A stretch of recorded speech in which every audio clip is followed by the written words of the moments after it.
안녕하세요. 물박사입니다. 사람이 살아갈 때 가장 중요한 것이 물입니다.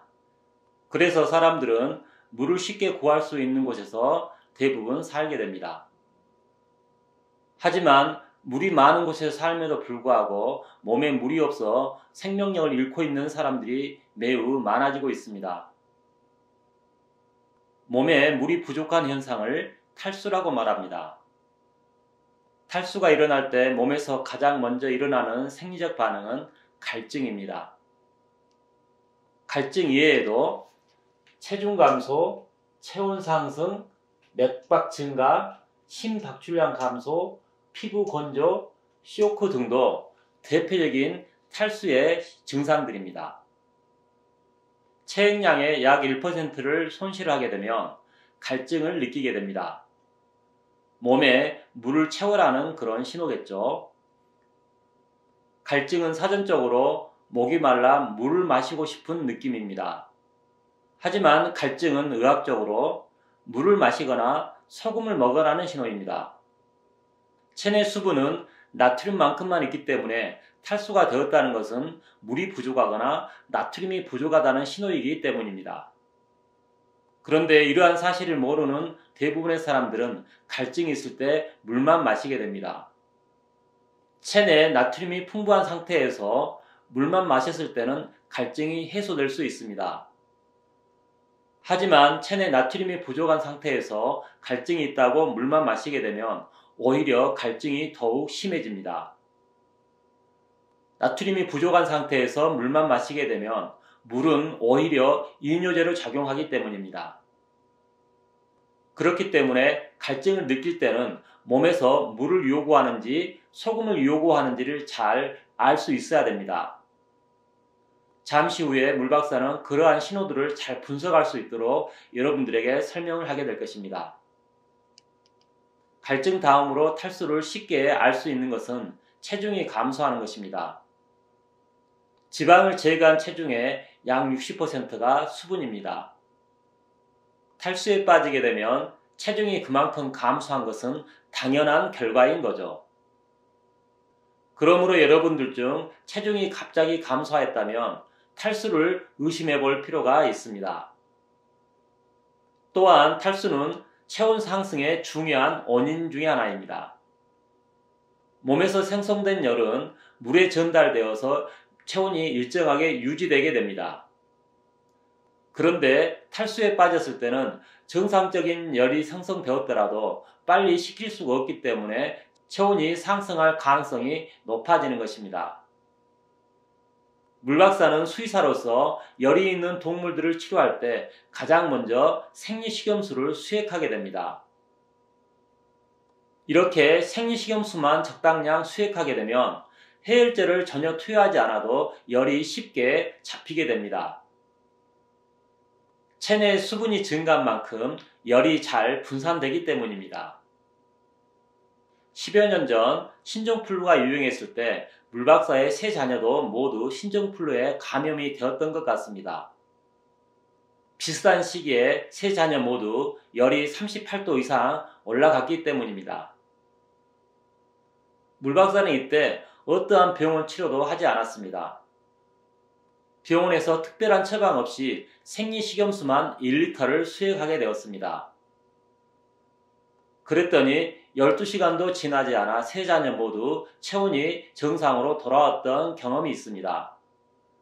그만큼 수분은 체온 조절에 매우 중요하다는 사실입니다. 탈수가 일어날 때 물이 가장 먼저 감소하는 곳이 혈액입니다. 피 속의 수분, 즉 혈장이 감소하게 되면 혈액량도 감소하게 되고 혈액의 점도는 증가하게 됩니다. 이것은 혈액순환을 방해하는 가장 큰 원인입니다. 이러한 상황에 처하게 되면 인체는 스스로 혈액순환을 증진시키기 위해서 노력을 합니다. 그것은 심장의 박동을 빠르고 강하게 하는 것입니다. 그 결과 맥박이 증가하는 것이죠. 이렇게 심장의 적극적인 개입에 의해서 혈액순환을 증진시키려고 하지만 혈액량이 부족하기 때문에 심장에서 몸으로 나가는 혈액의 양이 감소하게 됩니다. 그것이 바로 심박출량의 감소입니다. 따라서 맥박이 빨라졌다면 심박출량도 감소되었고 혈액순환이 크게 방해받고 있다는 신호인 거죠. 이런 혈액순환 장애는 피부에 직접적으로 영향을 주게 됩니다. 모든 피부는 인체의 맨 끝부분입니다. 아무래도 혈액순환이 되지 않을 때는 다른 곳보다 피부가 더 큰 영향을 받게 되겠죠. 그 결과 피부는 수분과 영양분을 제대로 공급받지 못하기 때문에 건조해질 수밖에 없습니다. 탈수가 매우 심할 때는 인체에서 가장 중요한 뇌에도 혈액 공급이 차단될 수도 있습니다. 이때 인체는 스스로 몸을 쓰러뜨려 탈수의 영향에서 벗어나려고 합니다.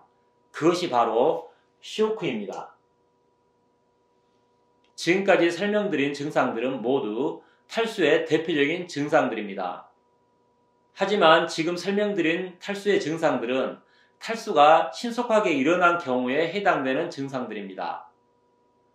탈수가 오랫동안 진행되어서 만성적인 탈수에 빠졌을 때는 더욱 많은 탈수의 증상들이 있습니다.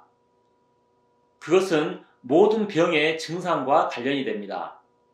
즉, 우리 몸이 아프다는 것은 만성적인 탈수를 뜻한다는 것이죠. 소화, 호흡, 면역, 생식, 정신적인 문제까지 모두 탈수에 직접적인 영향에 있는 것입니다. 하지만 일반적인 탈수 신호는 오늘 설명드린 탈수의 증상이기 때문에 이 증상들은 꼭 여러분들이 잘 이해하고 있어야 될 것입니다. 탈수가 일어날 때 첫 번째 증상은 갈증이라고 하였습니다. 갈증은 체액의 1% 정도를 잃었을 때 나타납니다. 그리고 이 신호는 물을 마시든지 소금을 먹든지 하라는 신호입니다. 여러분들에게 나타나는 갈증은 이 둘 중에 어떤 신호인지 여러분들이 정확하게 알고 있어야 됩니다. 그래야지만 여러분의 갈증을 해소할 수 있고 탈수를 교정할 수 있기 때문입니다. 물을 마셔야 되는 탈수는 수분 결핍에 의한 탈수입니다. 수분 결핍에 의한 탈수는 혈액 속에 있는 수분의 염도가 정상보다 높아졌다는 뜻입니다. 이렇게 혈액 속의 수분의 염도가 정상보다 상승하게 되면 인체는 스스로 염도를 정상화시키려고 노력을 하게 됩니다. 이런 과정 중에 분비되는 호르몬이 항이뇨 호르몬입니다. 항이뇨 호르몬은 신장에서 이용가 된 혈장 중에서 나트륨을 이용하지 않고 수분만 더 흡수하게 하는 역할을 합니다. 혈액 속의 수분의 염도가 정상보다 상승하였기 때문에 당연한 신체의 반응인 것이죠. 이렇게 증가된 항이뇨 호르몬은 뇌에 있는 갈증 중추를 자극하게 됩니다. 이 자극의 결과 갈증이 유발되게 됩니다. 이렇게 유발된 갈증은 물을 마셔라는 신호입니다. 그렇다면 우리는 항이뇨 호르몬에 의해서 갈증 신호가 나타나는 것을 어떻게 확인할 수가 있을까요? 그것은 바로 소변을 확인하는 것입니다. 신장에서 이용된 혈장 중에서 수분만 혈액으로 다시 흡수하게 되면 아무래도 소변은 더욱 농축되게 될 것입니다. 그 결과 소변색은 진해집니다. 수분 결핍에 의한 탈수가 있다면 소변색은 일반적으로 노란색보다 더 진해질 것입니다.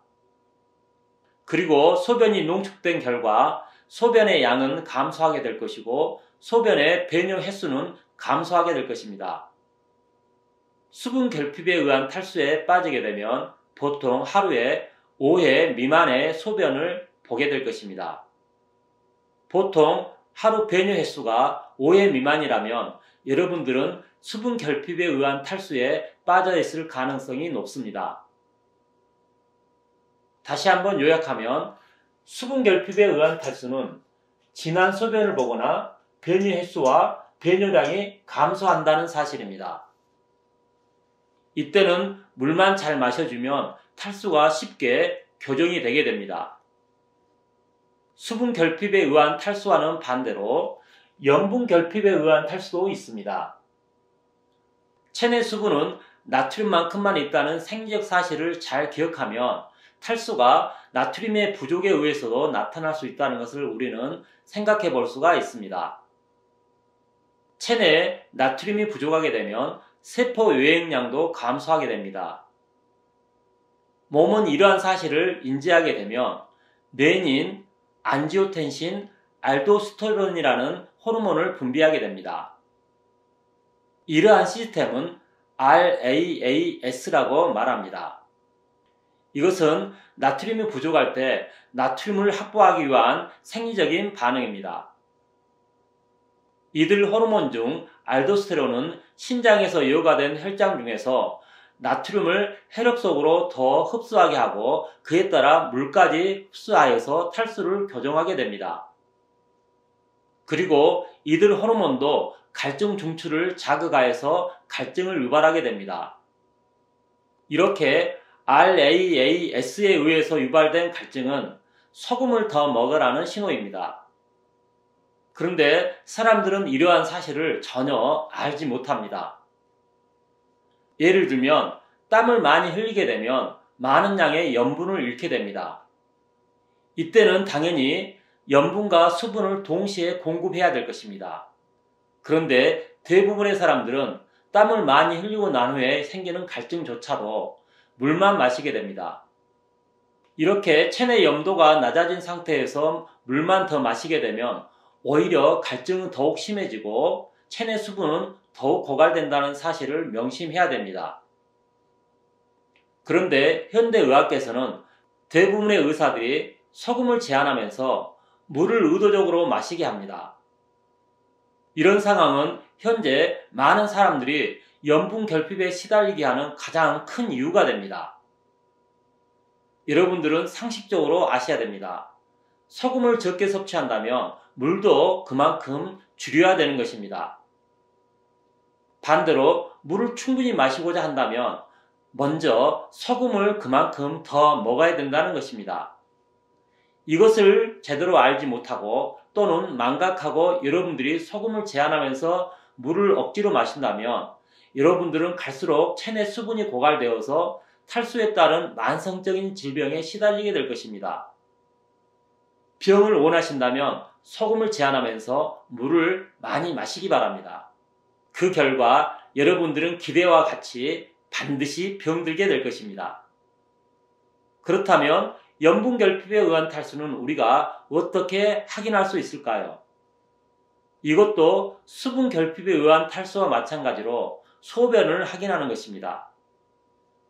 염분 결핍에 의한 탈수가 일어났을 때는 소변의 양상은 연한 소변을 보게 되고 배뇨 횟수와 배뇨량이 크게 증가하게 됩니다. 물박사가 상담하는 많은 사람들 중에서 소변색이 거의 물 같은 경우도 있다고 합니다. 이것은 심각한 염분 결핍을 상징하고 있습니다. 또는 지나치게 물을 많이 마시고 있다는 뜻입니다. 이런 사람들 중에서 심한 사람들은 1시간이 못 되었는데도 요의가 생기고 화장실을 가는 사람이 있다고 합니다. 그런데 이런 경우 일회 소변량은 그렇게 많지 않습니다. 아무래도 오줌 생성이 많아지기 때문에 방광이 가득 차기 전에 그것을 빨리 비워야 됩니다. 그래서 방광이 가득 차지 않았어도 요의가 생기고 화장실을 가게 되는 것입니다. 하지만 하루 총 소변량을 확인하면 다른 사람보다 훨씬 많은 양을 보게 된다는 것이죠. 그것은 그만큼 배뇨 횟수가 많다는 것을 뜻합니다. 이렇게 염분 결핍에 의한 탈수도 정확하게 몸에서 신호를 보내게 됩니다. 그런데 불행하게도 염분 결핍에 의한 탈수는 소금만 먹는다고 빠르게 교정되지는 않습니다. 그것은 정신적인 문제와 밀접하게 관련이 됩니다. 정신활동이 다른 사람에 비해서 매우 많은 경우 뇌에서는 그만큼 대사가 진행되고 그에 따라 많은 수분이 만들어집니다. 이렇게 대사 과정에서 생성된 수분에 의해서도 혈액의 염도가 낮아지게 됩니다. 그리고 정신적인 활동이 많은 사람들은 그만큼 긴장을 하게 되기 때문에 몸에 있는 물을 쥐어짜게 됩니다. 이렇게 정신활동에 의해서 염분 결핍에 의한 탈수가 일어날 때는 소금을 더 먹는 것보다는 반드시 정신적인 활동을 줄여야 됩니다. 수분 결핍에 의한 탈수는 수분만 더 보충하면 쉽게 탈수가 교정되는 것에 비해서 염분 결핍에 의한 탈수는 그만큼 교정하기가 어렵다는 것이죠. 간혹은 수분 결핍에 의한 탈수와 염분 결핍에 의한 탈수가 혼합하여서 나타나기도 합니다. 이러한 혼합형 탈수는 대부분 구토나 설사와 같은 병적인 상태일 때 나타납니다. 하지만 요즘 우리 주위에서는 이러한 병적 증상이 크게 없음에도 혼합 결핍에 의한 탈수가 나타나는 경우가 많습니다. 그것은 바로 저염식과 관련이 됩니다. 건강한 사람이 소금 섭취를 제한하게 되면 대부분 갈증이 잘 유발되지 않습니다. 체액의 염도를 일정하게 유지하기 위한 신체의 반응 때문이죠. 즉, 소금 섭취를 제한하게 되면 갈증 신호가 잘 나타나지 않게 되고 그에 따라 만성적인 탈수로 발전할 확률이 매우 높아진다는 것입니다. 의학계에 의해서 갈수록 만성적인 탈수에 시달리는 사람들이 많아지는 이유입니다. 이상 탈수와 관련되어서 나타나는 대표적인 신호인 갈증에 대해서 여러분들에게 설명하였습니다. 마지막으로 넓은 의미에 있어서 탈수는 갈증과 전혀 무관하게 나타나기도 합니다. 만성적인 탈수는 소금과 물 외에도 다른 영양소에 의해서도 일어난다는 사실입니다. 특별히 몸에 물을 저장할 수 있는 용기의 원료가 되는 단백질과 지방을 적게 섭취하는 경우에도 탈수가 심해진다는 것입니다. 더 나아가서는 적게 섭취하는 문제뿐만 아니라 과도한 소비에 의해서도 탈수가 일어날 수가 있습니다. 그렇기 때문에 넓은 의미에 있어서 탈수를 잘 극복하기 위해서는 곡물과 육류 그리고 모든 영양소를 골고루 잘 먹어야 됩니다. 물박사가 여러분들에게 말하는 모든 먹거리를 잘 먹고 마음을 잘 먹는다면 탈수를 극복할 수 있게 된다는 것입니다. 물박사가 주장하는 것처럼 모든 먹거리를 균형 있게 잘 먹고 마음까지 잘 먹는다면 만성적인 탈수로부터 자연스럽게 벗어날 수 있고 여러분들은 건강해진다는 것입니다. 이 영상을 시청하는 모든 분들께서 물박사의 바람처럼 모두 탈수로부터 벗어나서 건강한 삶을 살기를 간절히 바랍니다. 오늘도 물박사의 영상을 시청하여 주신 여러분 감사합니다. 이상 물박사였습니다.